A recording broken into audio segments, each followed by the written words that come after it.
मिलता है जितनी आप बेलपत्र को लेकर आए हो, शंकर जी को आपने समर्पित करा है, उतना ही फल शिव जी पे चढ़ी हुई बेलपत्र को चढ़ाकर भी प्राप्त कर सकते हो। एक पत्र है, देखिए।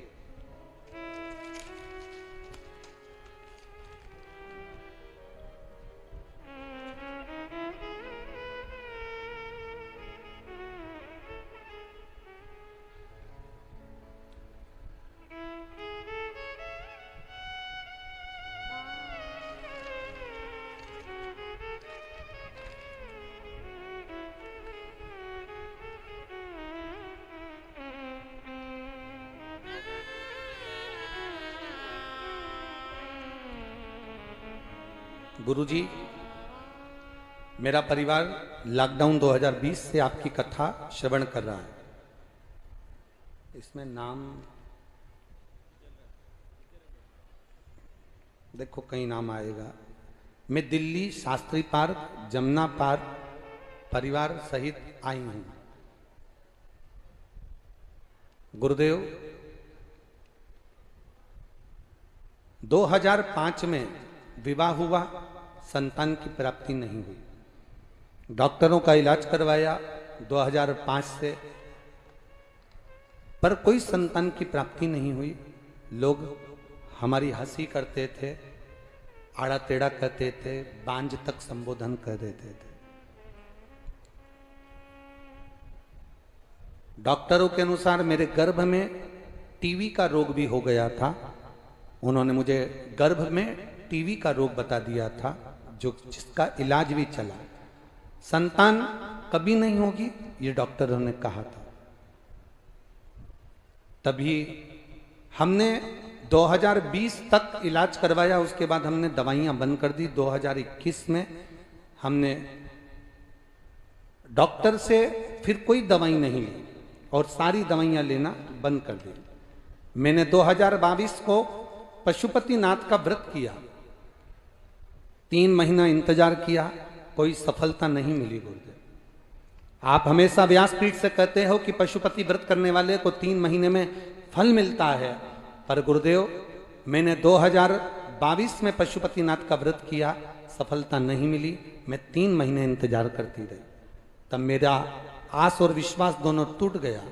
तभी मेरी भाभी ने मुझसे कहा, दीदी मेरे गर्भ में बच्चा है और डॉक्टर ने मेरे गर्भ में जो बच्चा है वो मुझे 2 बच्चे बताएं, आप ले लेना उसमें से एक बच्चा। परंतु दूसरी बार जब सोनोग्राफी करी गई तो गर्भ में एक ही बच्चा था, जो मेरी भाभी ने मुझसे कह दिया था, जीजी अब मैंने मुंह से बोल दिया है तो मैं आपको दे दूंगा। भाभी ने संतान देने का नियम लिया और प्रण किया कि मैं तुम्हें दे दूंगी, और भाभी ने अपनी संतान मुझे दे दी। पर गुरुदेव, लड़ाई तो इस बात की थी कि पशुपति व्रत मैंने करा था तो मेरा गर्भ क्यों नहीं ठहरा। तब मेरा बड़ा दुख मेरे हृदय में आया। पर गुरुजी, पशुपति व्रत का केवल 3 महीने के बाद में जब 4था महीना फिर आया और सोमवार का दिन आया, तो गुरुदेव पता नहीं बाबा की क्या मर्जी, मेरा गर्भ ठहर गया। और बाबा की कृपा से मेरे गर्भ से बाद में 11/2/2023 को पुत्र रत्न की प्राप्ति हुई, जिसको मैं यहां प्रणाम करने के लिए लेकर आई हूं। ये शिव तत्व है, ओघड़ी शंभु त्रिकालदर्शी। शिव कथा कहती है, आप अगर एक बेलपत्र भी शंकर जी को समर्पित कर रहे हैं, एकमात्र एक बेलपत्र, जरूरी नहीं कि वो बेलपत्र, प्रेशर खोलो, गला पकड़ रहा है बहुत ज्यादा।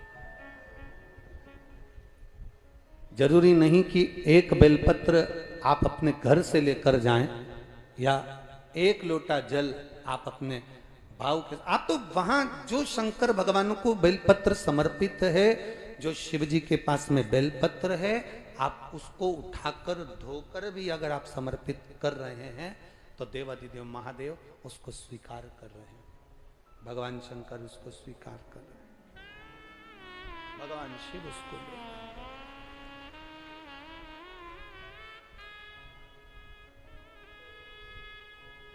बस निर्मल मन सो मोहि।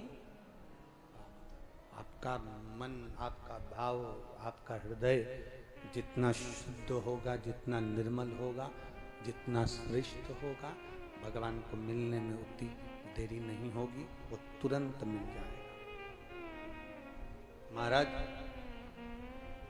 एक बात आप लोगों से कहना चाहेंगे। ब्रज की धरा पर भाग्य बताने वाले ढेर मिलेंगे तुमको। कोई तोता लेकर बैठा रहेगा तो तोता भाग्य बता देगा। किसी किसी मेले में तो गधा भी भाग्य बता देता है। देखा है आप लोगों ने कि नहीं देखा? अरे बोलो तो जम के।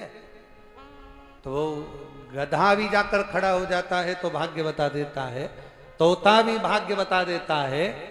कहीं कहीं ढेर मिलेंगे जो 24 घंटे तुम्हारा भाग्य बता देंगे।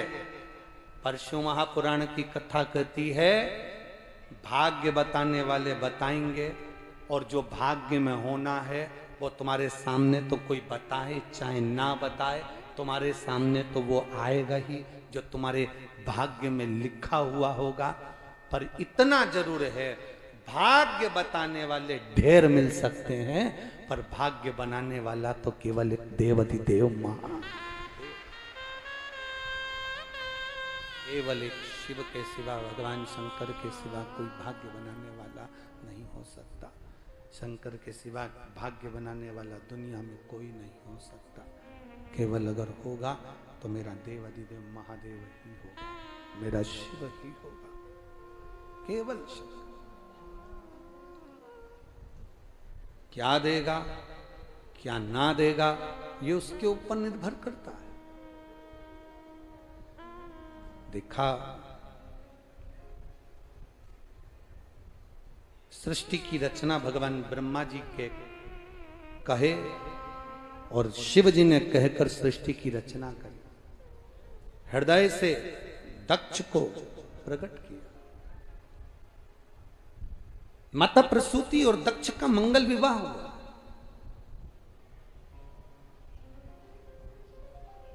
कई कन्याओं का जन्म हुआ। उसके बाद भी दक्ष प्रजापति ने मां जगत जननी से, जगदम्बा से, दुर्गा भवानी से एक बेटी और मांगी। मां, मुझे एक बेटी और दे दीजिए, एक बेटी और मुझे दे दो मां, बस इतनी कृपा करो, मेरे एक बेटी का जन्म और हो जाए। देवी मैया प्रकट होकर बोली कि तेरे घर में इतनी सारी बेटियों का जन्म हो गया, इतनी सारी बेटियां तेरे घर में जन्म ले ली, और तू एक बेटी और मंग रहा। 60 कन्याओं का जन्म पहले हो चुका, उसके बाद एक कन्या और मंग रहा। अरे दक्ष कहते हैं कि मुझे बेटा नहीं चाहिए, मुझे बेटी दो। बेटा एक कुल को तारता है और बेटी 2 कुल को तारता।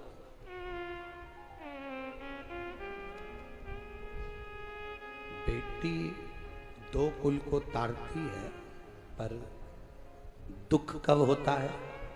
एक पिता, एक मां कब रोती है? एक माता पिता की आंख में आंसू कब आता है? एक माता पिता के नैनों में जल कब आता है? कब रोते हैं माता पिता? जिस दिन बेटी जन्म लेती है उस दिन से पिता मां 2-2 रुपए जोड़ना प्रारंभ कर देते हैं। यहाँ जितनी माताएं बैठी है, जितने भाई बैठे हैं, जिसके घर में बेटी जन्म लेती है तो वो उस दिन से जोड़ना प्रारंभ कर देते हैं। साड़ी अच्छी आ गई, मायके से मिल गई, बेटी को दे देंगे, चढ़ावे में रख देंगे, संभाल के बेटी के लिए, संभाल के पेटी के अंदर और पलंग के अंदर, बिस्तर पेटी में नीचे दबा कर। कोई श्रृंगार का डब्बा आ गया, रख दिया, कोई डब्बा मिल गया, रख दिया, कोई बर्तन आ गया, रख दिया, कोई भांडा आ गया, रख दिया, कोई सामान आ गया, रख दिया। बेटी के लिए माता पिता 2-2 रुपए जोड़ना प्रारंभ कर देते। 2-2 रुपए माता पिता जोड़ते हैं, जोड़ कर एकत्रित करते हैं, 2-2 रुपए इकट्ठा करना प्रारंभ कर देते हैं। और जब 2-2 रुपए माता पिता जोड़ते हैं और मालूम पड़े बेटी किसी दूसरे के साथ बिना बताए जाकर विवाह कर लेती है, तो बेटी कभी खुश मत होना इस बात के लिए कि मैंने जिसको चाहा मैंने उससे शादी कर ली, मैंने विवाह कर लिया, मैंने शादी कर ली। जिन पिता ने, जिन माता ने 2-2 रुपए जोड़े तेरी शादी के लिए और तू दूसरी जगह जाकर शादी कर लेती है, तो इतना अंदाजा जरूर रखना कि माता पिता का वो 2-2 रुपया जुड़ा की जुड़ा रह गया और तेरी शादी के बाद में तू 2-2 रुपए के लिए मोहताज जरूर एक बार जिंदगी में होए, ये निश्चित है।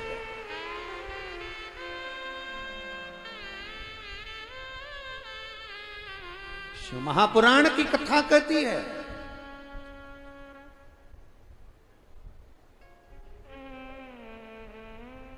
94 तरह के नरक, उन नरकों से बेटी का कन्यादान पिता को नरक से बचा लेता है। जो पिता दिन भर दुकान पर बैठता है, नौकरी करता है, सर्विस करता है, व्यापार करता है और कुछ गलत बोल देता है, झूठ बोल देता है, कुछ गलत तरीके से कमा कर ले आता है, कुछ गलत तरीके से बोल कर ले आता है, कुछ गलत तरीके से प्राप्त कर लेता है।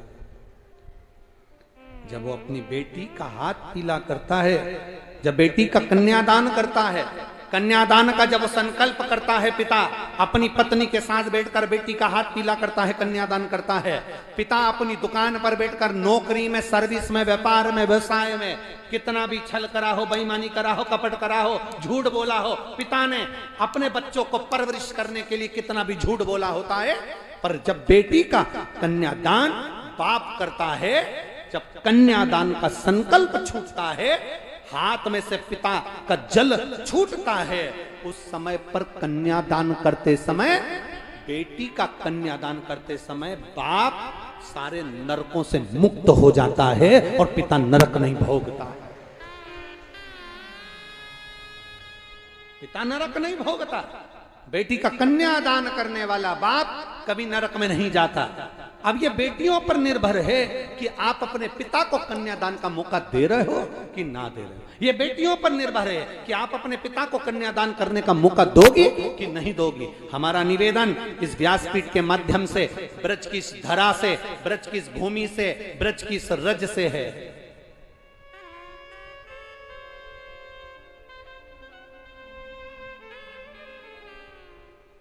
आप अच्छे कॉलेज में पढ़ो, अच्छे स्कूल में पढ़ो, माता पिता जैसे कपड़े तुम पहनना चाहते हो वैसे कपड़े तुम्हारे माता पिता तुम्हें दिलवाते हैं। पिता की औकात नहीं, फिर भी वो हिम्मत कर कर तुम्हें पढ़ने के लिए दिल्ली, आगरा भेज देता है, मथुरा भेज देता है।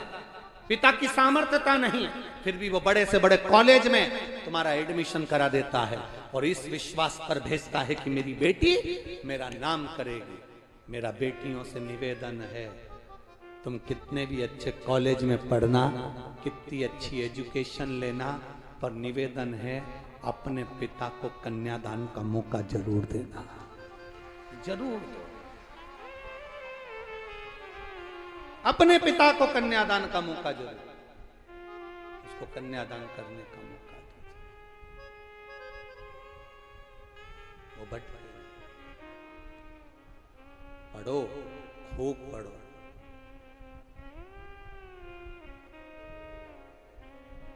भगवान शंकर की बेटी अशोक सुंदरी,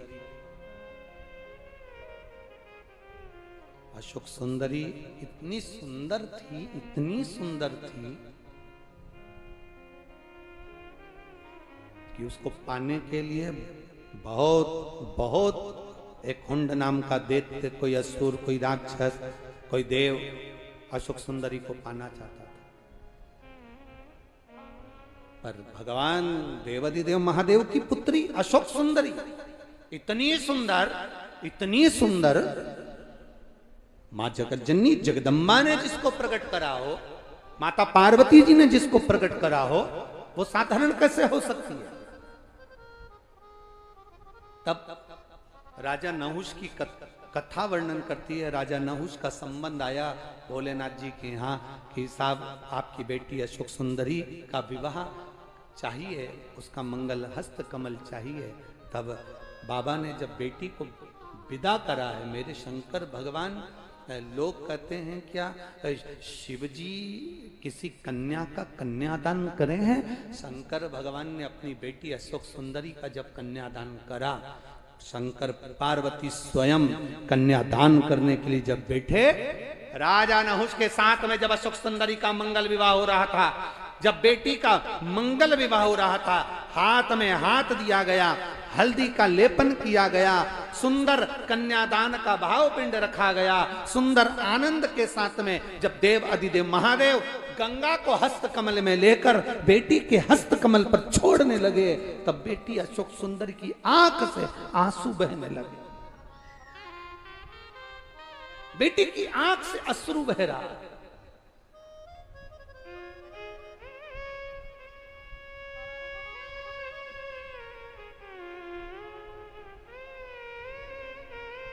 बेटी की प्रसन्नता, बेटी के जन्म की प्रसन्नता, बेटी के विवाह की प्रसन्नता, बेटी के बच्चों के जन्म की प्रसन्नता कोई पिता से पूछे क्या होती है।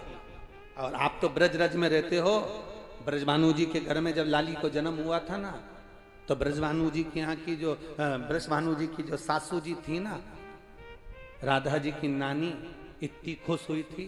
नानी दोनों बहुत खुश हुई थी। भगवान कृष्ण की जो नानी थी, यशोदा जी की माँ पाटला देवी, जब कृष्ण का जन्म हुआ था, जब वो भी बड़ी प्रसन्न हुई थी। और राधा जी की जो नानी थी वो भी बड़ी प्रसन्न हुई थी। भगवान कृष्ण की नानी तो इतनी प्रसन्न हुई थी, इतनी प्रसन्न हुई थी कि राधा जी की भगवान कृष्ण की नानी ने तो पत्र लिखकर भेज दिया था यशोदा जी के यहाँ, यशोदा तेरे घर में लाला हो गया, तू अपने नानी के घर में उसको लेकर नहीं आएगी। तब यशोदा जी लाला को लेकर जब गई थी ना पाटला देवी के यहाँ, और पाटला देवी के यहाँ जो लाला को लेकर गई थी यशोदा जी, पल्लू में लाला छुपे हुए थे। और अपनी मायके में जो यशोदा जी लाला को लेकर गई और जो पहुंची, तो पहली बार बेटी जब अपने बच्चे को लेकर आती है, घर की जो माँ होती है, बच्चे की जो नानी होती है, वो पानी का लोटा उतारती है और तिलक करती है। तो जो लाला को लेकर यशोदा जी पहुंची थी भगवान कृष्ण को, तो पाटला देवी ने देखा कि लाला कहाँ है। तो इतने में यशोदा जी ने कहा मेरे ये पल्लू में आंचल में छुपा हुआ है। तो इतने में पाटला देवी ने कहा दिखा तो सरी, उसका दर्शन करा तो सरी, कहाँ है वो, जरा दर्शन करा। अब जो यशोदा जी ने अपने लाला के ऊपर से वस्त्र हटाया और पाटला देवी ने जो कन्हैया का दर्शन करा, दर्शन करते से आरती की थाली से आरती नहीं उतार दी, सबसे पहले आरती की थाली नीचे रखी और लाला का मुख फिर से देखा, और देखते से ही बोली री यशोदा, अरे ओ बेटी यशोदा। यशोदा बोली हाँ मैया, तू गोरी, नंद बाबा गोरे, ये कारो कहां से आया? ओ यशोदा। यशोदा जी गोदी में लाला को लेकर बोली मैया, आधी रात को पैदा हुआ इसलिए काला हो गया। पाटला देवी बोली आधी रात को चांद भी तो निकलता है, उसके जैसा हो जाता। मैया रात को हुआ था, मेरे स्तनों में दूध नहीं आया ना मैया, तो घर में जो काली गाय थी ना, उसका दूध पिला दिया इसको, इसलिए काला हो गया। यशोदा जी बोली दूध काली गाय का हो चाहे लाल गाय का हो, दूध तो सफेद होता है, फिर ये गोरा क्यों नहीं हुआ। इतने में यशोदा जी बोली जब ये हुआ तो गोपियां इसको गले लगाने को आई, सबकी आंख का काजल चिपक गया, इसलिए काला। अरे आधी रात को जन्म,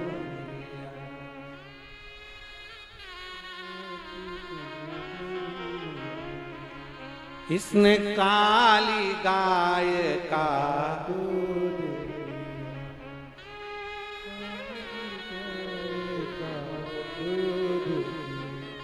गायों का रंग काला, इसलिए